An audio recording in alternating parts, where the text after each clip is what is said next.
എന്തുകൊണ്ടായിട്ട് V എസിനോട് ഇത്രമാത്രം വലിയ ഒരു ആരാധനയും സ്നേഹമൊക്കെ ആൾക്കാർക്ക്? ജനകീയനായ ഒരു നേതാവായിരുന്നു. എല്ലാവരുടെ മനസ്സിലും തങ്ങി നിൽക്കുന്ന ഒരുപാട് സാധാരണക്കാരുടെ പ്രവർത്തന വിഷയങ്ങൾക്ക് വേണ്ടി ഇടപെട്ടിട്ടുള്ള സാധാരണക്കാരുടെ നേതാവാണ്. അതുകൊണ്ട് തന്നെയാണ് വി എസിനെ എല്ലാവർക്കും, എല്ലാ മലയാളികളും നെഞ്ചിലേറ്റി അവരുടെ അവസാന കാലഘട്ടം ഓരോരു മനസ്സിലുണ്ടായിരിക്കും എന്നാണ് പറയാനുള്ളത്. CPM കാരനാണോ? അല്ല, കോൺഗ്രസ്സുകാരനാണ്. കോൺഗ്രസ്സുകാരനാണ്.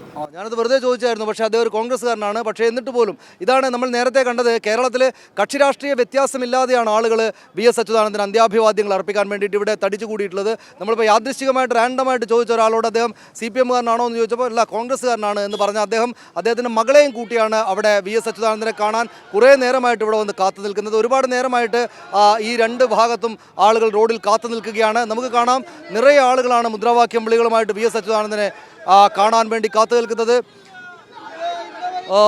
റീത്തൊക്കെ എടുത്ത ആളുകൾ ഇങ്ങനെ നിൽക്കുകയാണ്. അദ്ദേഹത്തിൻ്റെ വാഹനം അങ്ങോട്ട് പോകുമ്പോൾ ഒരു നോക്ക് കാണുക മാത്രമായിരിക്കും നടക്കുക. പക്ഷേ എത്രയോ മണിക്കൂറുകൾ അതിനുവേണ്ടി കാത്തു നിൽക്കാൻ അവർ തയ്യാറാണ്.